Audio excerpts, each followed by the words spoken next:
రేపు అంటే 18వ తారీఖు నుంచి ఆంధ్ర రాష్ట్రంలో అసెంబ్లీ సమావేశాలు అంటే వర్షాకాల సమావేశాలు అంటాం మేము. ఈ వర్షాకాల సమావేశాలు రేపు స్టార్ట్ అవుతున్నాయి. రేపు ఉదయం 9 గంటల నుంచి ఈ సమావేశాలు ఒక 10-15 రోజులు ఉండాలని చెప్పి మేము అనుకుంటున్నాం. బిఫోర్ దసరాకు వచ్చేయాలనుకుంటున్నాం. ఈ సమావేశాలు చాలా మాట్లాడవలసిన అవసరాలు ఉన్నాయి. ప్రజా సమస్యల గురించి చర్చించవలసిన అవసరం ఉన్నాయి.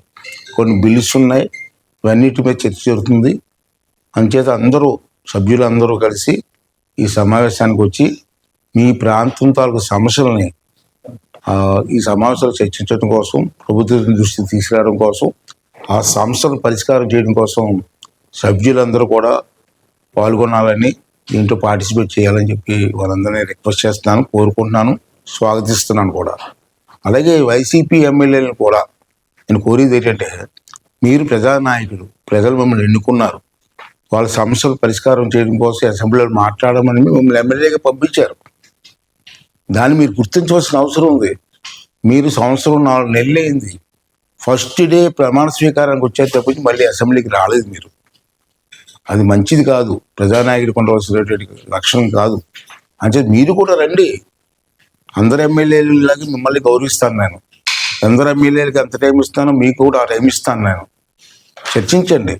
అంతేగాని మీరు రాకుండా, అసెంబ్లీకి రాకుండా బయటని ఎక్కడో ప్రెస్ మీడియాలోనో ఎక్కడో మాట్లాడుతున్న పద్ధతి కాదు. రండి, అసెంబ్లీలో వచ్చి అసెంబ్లీలో మాట్లాడండి. అసెంబ్లీకి రావడం వల్ల ఉపయోగం ఏంటంటే, ఇక్కడ ముఖ్యమంత్రి గారు ఉంటారు, డిప్యూటీ ముఖ్యమంత్రి గారు ఉంటారు, మంత్రులు ఉంటారు, అధికారులు ఉంటారు. మీ సమస్యలు పరిష్కారం చేయడం కోసం మంచి వేదిక ఈ వేదికను ఉపయోగించుకొని మీ ప్రజలకి, మీ ప్రాంతానికి న్యాయం చేయండి. తప్పనిసరిగా రండి. మీ అందరినీ కూడా సమానంగా గౌరవిస్తాను. మీకు ఇవ్వాల్సిన టైము న్యాయపరంగా ఎలాగ ఇవ్వాలో అంత టైం ఇచ్చి మీకు అవకాశం వస్తానని కూడా చెప్తూ, మీ అందరూ కూడా అసెంబ్లీకి రావాలని చెప్పి నా తరపున మీ అందరినీ కూడా రిక్వెస్ట్ చేస్తాను. దయించి రండి. అంటే మాకు సమయం ఎక్కువ ఇవ్వనందుకు నేను రాలేకపోతున్నానని జగన్మోహన్ రెడ్డి అంటున్నారు. జగన్మోహన్ రెడ్డి ప్రతిపక్ష నాయకుడిని హోదా నాకు కావాలి, చంద్రబాబు నాయుడు గారికి ఎంత టైం ఇస్తారో అంత టైం నాకు ఇస్తేనే అసెంబ్లీకి వస్తా అంటున్నాడు. ఇది కరెక్ట్ కాదు. నా చేతుల్లో అది లేదు. ప్రతిపక్ష హోదా నీకు లేదు, ఆ నెంబర్ నీకు లేదు. అంటే ఇప్పుడు ఎమ్మెల్యేతో సమానం. ఇక్కడ మిగతా ఎమ్మెల్యేలకు ఎంత టైం ఇస్తున్నానో అంత టైం నీకు కూడా ఇస్తాను. జగన్మోహన్ రెడ్డి గారు రండి, వచ్చి మాట్లాడండి. మీరు బయటని ఎక్కడో మాట్లాడే బదులు ఆ సమస్యలన్నీ అసెంబ్లీలో మాట్లాడండి.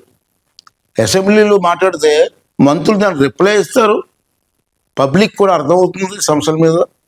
ఆ సమస్యలు పరిష్కారం చేసుకోవడానికి అవకాశం వస్తుంది. కాబట్టి మీరు ఏదో మొండిగా మాట్లాడి, రూల్స్కి వ్యతిరేకంగా మాట్లాడి నాకు అన్యాయం చేస్తున్నారు మాట్లాడడం పద్ధతి కాదు, మంచిది కాదు.